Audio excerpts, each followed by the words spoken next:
الشيخ وسيم الحسني وسيم الحسني من المدينة المنورة. المدينة المنورة هنا في إندونيسيا في بجة هذا النسب، وإن شاء الله بعد باطل نسبهم بعلوي باطل بالإجماع إن شاء الله. بالإجماع نقابة الأولياء ونقابة الأشراف في جميع الدول تقول بعلوي باطل. نحن نسوي تأسيس أنهم من أبناء ميمون القطان. هذا صحيح. صحيح. هذا كلامهم صحيح. أهلا وسهلا. Pertama, isbat nasab itu adalah birruq'ah, dengan adanya kitab. Sedangkan syarat kitab itu adalah alla takuna mukhalifatan lil usul, tidak boleh berbeda dengan kitab-kitab sebelumnya. Sedangkan apa yang dikatakan oleh kitab-kitab yang mengisbat Balawi mulai dari abad 9 sampai hari ini, yang katanya itu berjumlah 180 kitab, semuanya itu mukhalifatan lil usul, berbeda dengan kitab-kitab nasab dari mulai abad ke-4 sampai abad ke-9. Yang kedua, cara untuk metode isbat nasab adalah asyuhrah wal istifadah. Apakah nasab Ba'alawi syuhrah dan istifadah? Tidak. Buktinya dari mulai abad ke-4 sampai ke-9 sama sekali tidak ada yang menyebutkan. Bagaimana sebuah nasab bisa dikatakan syuhrah wal istifadah kalau selama 550 tahun sama sekali tidak ada yang menyebutkan? Dan tidak ada yang menyebutkan Ubaid punya ayah namanya Ahmad bin Isa. Maka syuhrah dan istifadah tidak bisa untuk mengisbat nasab Ba'alawi. Yang ketiga, dengan syahadah, bahwa metode isbat nasab salah satunya adalah syahadah, yaitu kesaksian dua orang laki-laki. Lihat di dalam kitab Al-Muqaddimat halaman 62. Syekh Khalil bin Ibrahim mengatakan, aqulu inna hadzal amra laysa fi subuti nasabil qabail bal yu'malu fi ilhaqi nasabi tiflin bi abi. Syahadah adalah memang metode untuk menisbat nasab, tetapi dia metode menisbat nasab seorang anak hari ini kepada ayahnya, bukan nasab qabail yang sudah ribuan tahun seperti Ubaid. Maka metode ketiga dalam isbat nasab tidak bisa untuk mengisbat Ba'alawi. Kemudian metode keempat adalah iqrar. Iqrar ini pula dikatakan oleh Syekh Khalil Ibrahim di dalam kitabnya Muqaddimat fi Ilmil Ansab, bahwa juga metode ini hanya bisa digunakan untuk menisbat seorang anak yang ada hari ini kepada ayahnya, yaitu diiqrar oleh ayahnya. Dari 4 metodologi pengisbat nasab ini, satu pun tidak ada yang bisa untuk diterapkan untuk mengisbat Ba'alawi.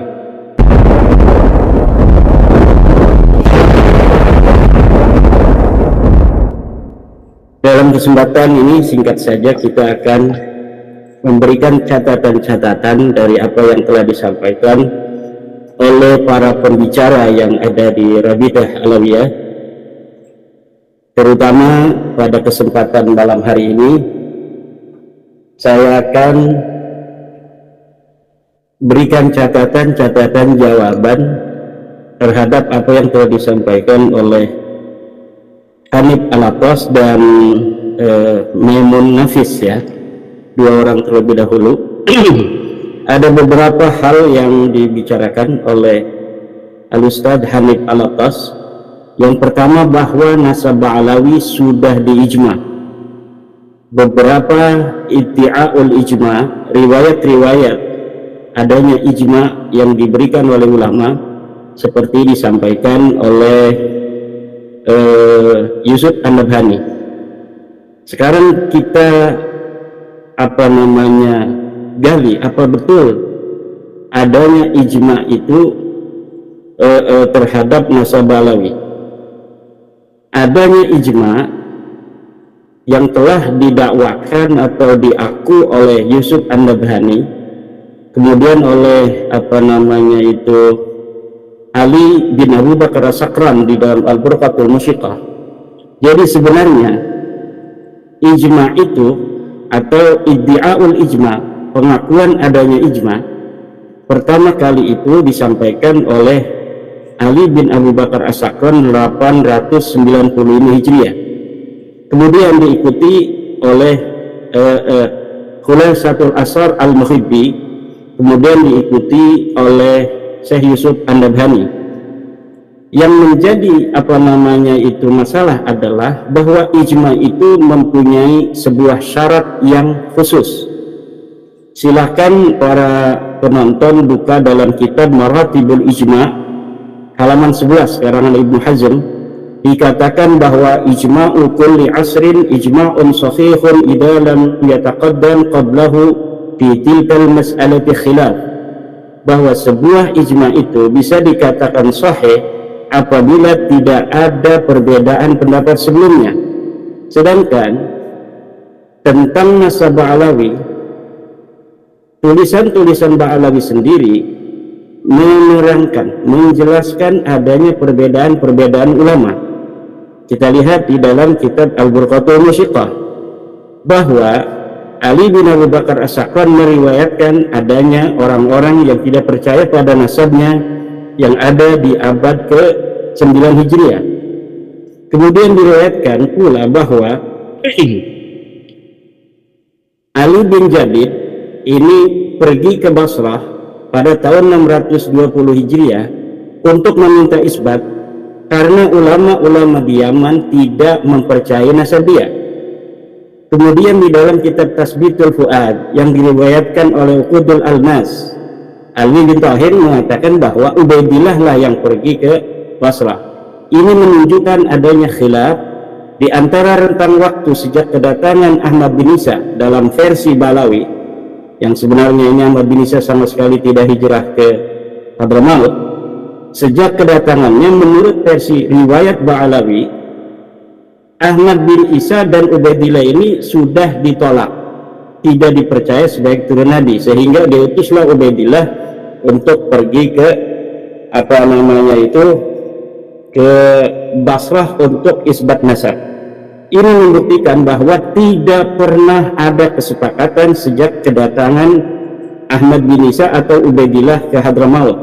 Maka bertentangan dengan apa yang dikatakan oleh Ibnu Hazm di dalam kitab Maratibul Ijma halaman 11 bahwa ijma'u kulli asrin ijma'un sahihun idza lam yataqaddam qablahu fi tilkal mas'alati khilaf.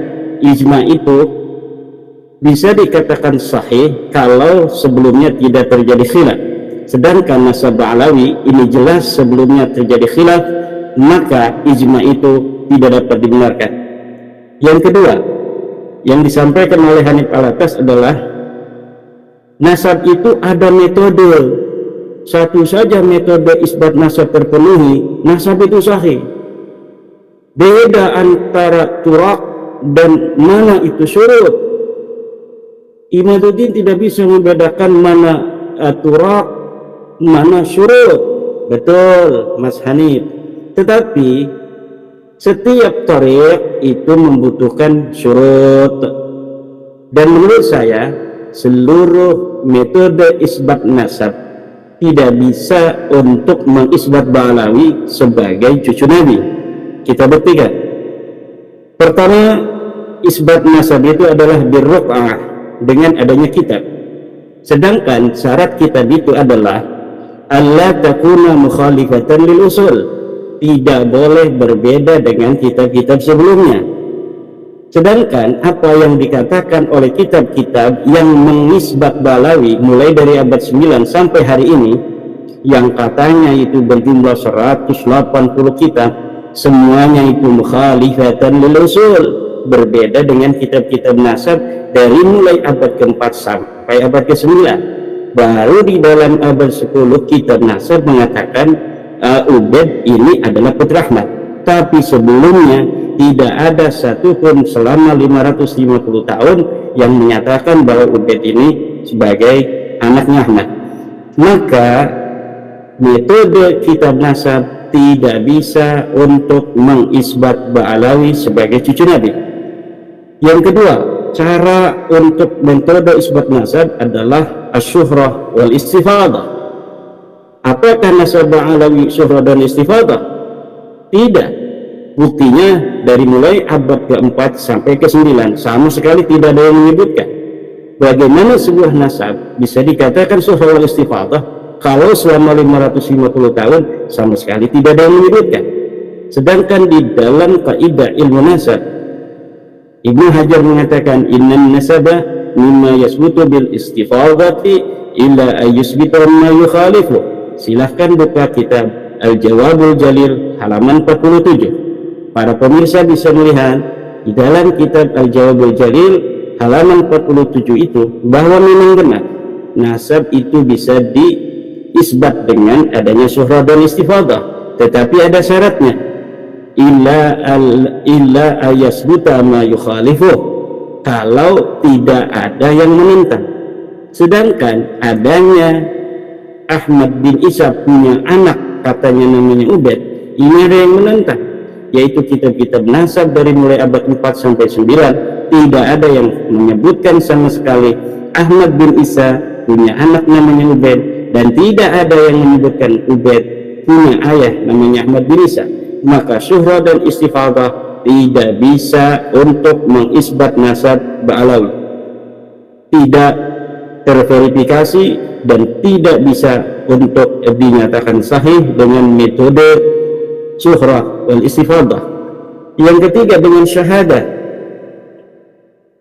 bahwa metode isbat nasab salah satunya adalah syahadah, yaitu kesaksian dua orang laki-laki. Lihat di dalam kitab Al-Muqaddimat halaman 62. Apakah betul syahadah ini bisa untuk mengisbat nasab yang sudah ribuan tahun? Di dalam kitab Al-Muqaddimat, Syekh Khalil bin Ibrahim mengatakan, aqulu inna hadzal amra laysa fi subuti nasabil qabail bal yu'malu fi ilhaqi nasabi tiflin bi abi.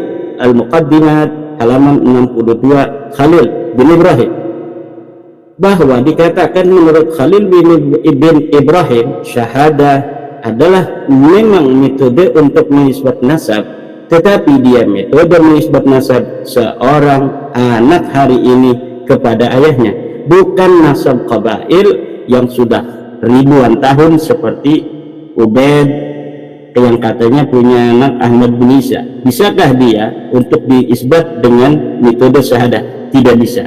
Maka metode ketiga dalam isbat nasab tidak bisa untuk mengisbat Ba'alawi. Kemudian metode keempat adalah iqrar. Iqrar ini pula dikatakan oleh Syekh Khalil Ibrahim di dalam kitabnya Muqaddimat fi Ilmil Ansab, bahwa juga metode ini hanya bisa digunakan untuk mengisbat seorang anak yang ada hari ini kepada ayahnya, yaitu diiqrar oleh ayahnya. Dari 4 metodologi pengisbat nasab ini, satu pun tidak ada yang bisa untuk diterapkan untuk mengisbat Ba'alawi. Secara riq'ah atau ruq'ah kitab-kitab nasab, tidak ada kitab nasab yang setelah abad 9 itu mukhalifatan lil kutub yang ada di abad ke-8, ke-7, ke-6, ke-5, ke-4. Kemudian dengan syahadah tidak bisa, dengan iqrar juga tidak bisa, maka nasab Ba'alawi tidak terisbat sahih. Berarti kalau tidak sahih apa? Batal. Yang ketiga, Hanif Al-Attas mengatakan kitab yang mensahihkan Ba'alawi ratusan. Saya katakan kitab walaupun ribuan, jutaan, tetapi kalau seluruh referensinya akan mentok di abad 9, yaitu kitab Al-Burqatul Musyiqah, atau kata Mas Rumel itu ada kitab Al-Jawharus Syafaq, yang sekarang saya lihat juga dia lagi ngomongin Al-Jawharus Syafaq bagaimana begini, tetapi hanya itu saja, berkutat pada hal-hal yang telah diungkapkan, hal-hal yang telah dijelaskan, tidak ada yang baru. Maka seluruh kitab-kitab yang jumlahnya ribuan, jutaan, triliunan yang mengisbat Ba'alawi, yang semuanya mentok di abad 9, tidak ada bisa nyampe di abad ke-8, di abad ke-7, ke-6, semuanya tidak bisa dijadikan sebagai penguat nasab dari Ba'alawi ini. Kemudian yang keempat, dikatakan oleh Mas Hanif Al-Attas, tidak ada yang menyatakan kitab sejaman sebagai syarat mutlak daripada pengisbatan nasab. Ilmu nasab adalah ilmu sejarah. Cara kita meneliti nasab sama dengan cara meneliti sejarah. Baca kitab nasabnya, jangan hanya kitab Rasail fi Ilmil Ansab, jangan kitab Muqaddimat fil Islam saja. Silahkan baca kitab Usulu Ilmin Nasab wal Mufadalah Bainal Ansab halaman 76. Saya ulangi, pemirsa silahkan untuk memverifikasi kitab-kitab yang saya sebutkan. Silahkan buka di dalam kitab Usulu Ilmin Nasab wal Mufadalah Bainal Ansab halaman 76-77 dikatakan tentang kitab sejarah. Wa indana nuhaqqiqun nasaba wa innal masadir allati yumkinu an nastaqiya minha an-nasaba yajibu an takuna min kutubil ansabil qadimah allati kutibat fima qabla al-'asr al-hadis haitsu kana an-nasu aqraba ila ma'rifati usulihim. Ketika kita mentahqiq sebuah nasab, maka sumber-sumber primer yang bisa untuk kita gali untuk mengetahui nasab wajib, yajibu, ini kalimatnya yajibu loh, yajibu, wajib, antakuna minal min kutubil ansabil qadimah, dia haruslah kitab-kitab yang terdahulu, kitab yang terlebih dahulu sesuai dengan al-haqbah az-zamaniyah, di mana nama-nama itu ada, itu lebih baik. Kalau tidak, yang paling dekat. Di sini dikatakan haitsu kana an-nasu aqraba ila ma'rifati usulihim, ketika manusia lebih dekat untuk mengetahui nasab-nasab leluhur mereka. Semakin dekat dengan objek, maka itu semakin baik. Semakin dekat semakin baik. Jika tidak, maka di dalam kaidah ilmu sejarah disebut dengan argumentum excellentio, maka sesuatu yang mampu kita untuk raih dari sebuah sumber yang terdekat, itulah yang dijadikan sebagai yang terpokok. Ketika ditemukan as-syajarah al-mubarakah yang menghasar bahwa anaknya daripada Ahmad bin Isa cuma 3, yaitu Muhammad, Ali, dan Husain, maka inilah yang dijadikan sebagai mu'tamadat, yang sebagai pegangan seluruh ahli nasab. Ketika nanti ditemukan abad yang lebih dekat, barulah kitab As-Syajarah Al-Mubarakah ini kekuatannya itu digeser oleh kitab yang lebih tua, yang lebih dekat dengan objek penelitian. Tapi nasab Bahlawi ini orang yang objeknya ada di abad ke-4, yaitu 345 Hijriah, tapi kemudian baru dikatakan punya anak Ubaid pada 895 Hijriah. Ini coba hitung, ada 551 tahun. Kita genapkan 550 tahun. Berita, informasi, adanya keterangan bahwa Ubaid mempunyai ayah namanya Ahmad bin Isa, atau Ahmad bin Isa punya anak namanya Ubaid, itu setelah 550 tahun baru ada. Kemudian ini Mas Hanif Alatas untuk mempertahankan nasabnya menerjemahkan tentang kalimat ma'amkana. Dikatakan di dalam kitab nasab itu kita harus mencari kitab-kitab sejaman ma'amkana. Nah, diterjemahkan oleh Mas Hanif Alatas ma'amkana ini dengan apa? Dengan kalau bisa, ma'amkana kalau bisa. Sedangkan kalimat ma'amkana itu maknanya bukan kalau bisa, tapi sebisanya. Coba para pemirsa ambil HP-nya, ambil laptopnya yang ada internetnya, kemudian cari itu translate Arab Indonesia, tulis ma'amkana. Apa maknanya? Apakah maknanya seperti Mas Hanif Alatas bahwa maknanya adalah semampunya, atau sebisanya? Apa kalau bisa? Nah, kata Mas Hanif Alatas, kalau bisa ma'amkana, kalau nggak bisa nggak apa-apa, nggak pakai kitab sejaman. Mana yang sebenarnya adalah sebisa mungkin. Ma'amkana itu maknanya adalah sebisa mungkin. Ma'amkana itu maknanya sebisa mungkin. Artinya sekuat yang kita mampu untuk mencari kitab itu, maka itu harus sebuah sejarah, sebuah nasab harus diiringi dan diverifikasi oleh kitab-kitab sejarah. Bukan ma'amkana itu kalau bisa, kalau mau, bukan demikian, tetapi sebisanya kita harus mencari sesuatu yang ada dari apa yang telah disebutkan oleh amudun nasab kita. Nama-nama ini harus ada kitab yang sezaman atau kitab yang mendekati. Seperti kitab Sajarah Mubarakah itu bukan sejaman, dia sekunder, tapi itulah ma'amkana yang kita mampu untuk mencari seorang Ahmad bin Isa mempunyai anak 3. Sebelum itu yang lebih tua tidak ada, itu namanya ma'amkana. Kalaulah kita bisa mencari lagi kitab-kitab yang lebih tua dari As-Sajarah Mubarakah yang menentukan anaknya itu hanya 3, menghasar, itu kita akan mencari lagi, tapi memang tidak ada. Yang ada hanya kitab As-Sajarah Al-Mubarakah yang menghasar anaknya itu 3. Sedangkan yang menambahi ada di kitab abad ke-9 Hijriah. Maka yang ada di abad 9 Al-Burqatul Musyiqah, tanda kutip Al-Jawharus Syafaf, kemudian Al-Baha Ad-Durar, atau disebut dengan kitab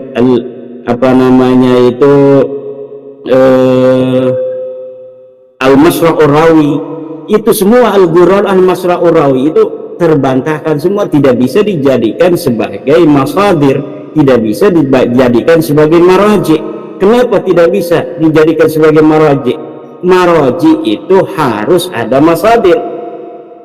Kalau misalnya sebuah maraji tidak berdasarkan masadir, ini maraji ini adalah sekunder, masadir ini adalah primer yang paling dekat, maka maraji ini diabaikan. Apalagi ketika maraji ini bertentangan dengan masadir, seperti Al-Burqatul Musyiqah bertentangan dengan kitab As-Sajarah Mubarakah, maka itu Al-Burqatul Musyiqah, Al-Jawharus Syafaf, Al-Ghurar, Al-Masra'ur Rawi, Al-Juz'ul Latif, semuanya harus diabaikan.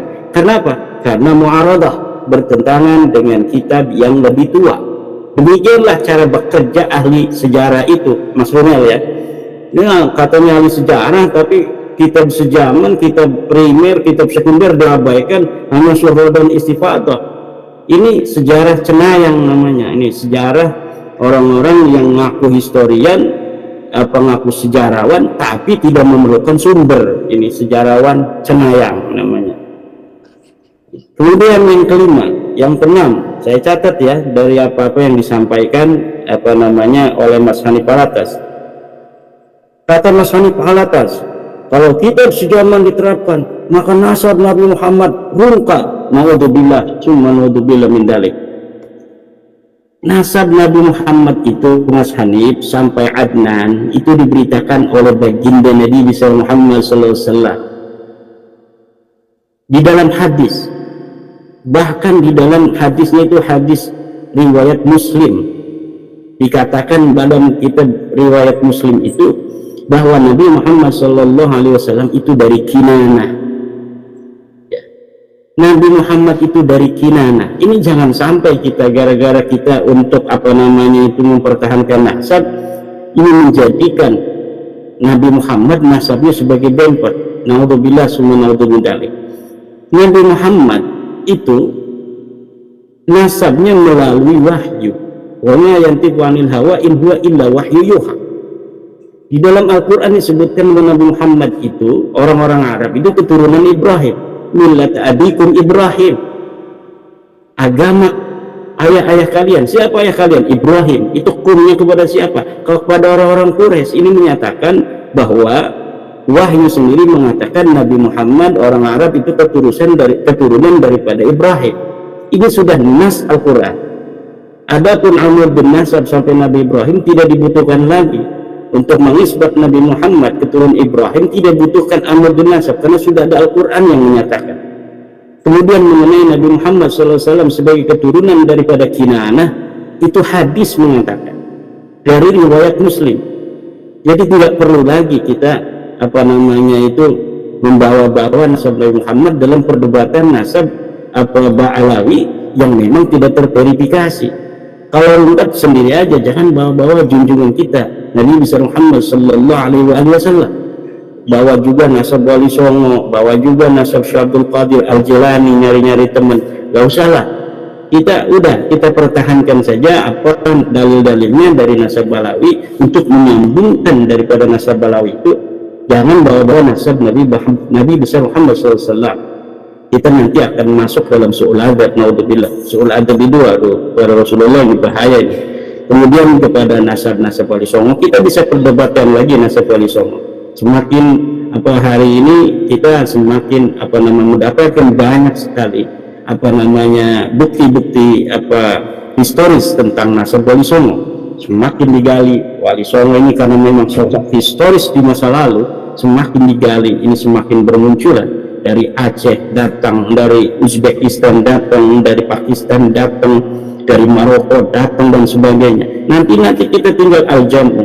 Jadi jangan bawa-bawa nasab Wali Songo lah di dalam bagaimana mempertahankan nasab Balawi. Kalau Wali Songo kepada Balawi sudah jelas, semua keturunan Wali Songo yang mu'tabar dari Naqabah Ansab Aulia Tis'ah itu menolak nasab Balawi nyambung menurunkan Wali Songo. Dari Aceh menolak, dari Uzbek, dari Pakistan, Maroko dan sebagainya. Paling beberapa orang aja yang masih dari keluarga Wali Songo yang memiliki keyakinan seperti pada zaman-zaman kolonial itu bahwa Wali Songo berasal dari Ubaidillah. Itu hanya beberapa gelintir orang saja. Jadi saya mohon pada Mas Hanif ini jangan bawa-bawa nasab Wali Songo dalam perdebatan nasab Balawi. Pertahankan aja nasab Balawi. Bagaimana nasab Balawi ini bisa pertahankan, dan sampai detik ini tidak bisa dipertahankan. Kenapa? Karena memang datanya nggak ada. Kemudian kesimpulan Mas Hanif Alatas itu tidak satu pun bisa menjawab 12 pertanyaan daripada tesis saya, dan telah nyata bahwa metode-metode menetapkan nasab tidak bisa mengisbat nasab Balawi. Saya kira poin-poin itu Mas Rifki yang disampaikan oleh Mas Hanif Alatas yang perlu untuk saya respon. Kemudian ada lagi dari Mas Maimun Nafis dari Pesantren Sarang. Sebelum ke saya untuk membahas Mas Maimun Nafis, dari Mas Rifki ada komentar atau sesuatu hal yang perlu dibahas? Kalau argumen saya tidak tahu apakah ini muncul atau tidak di acara Robito Alawiyah tadi. Kalau argumen tidak tercatat tidak berarti tidak ada, itu bagaimana ya dalam metode nasab atau sejarah ya? Ya, nanti itu akan dibahas oleh Mas Maimun Nafis. Saya langsung aja ya.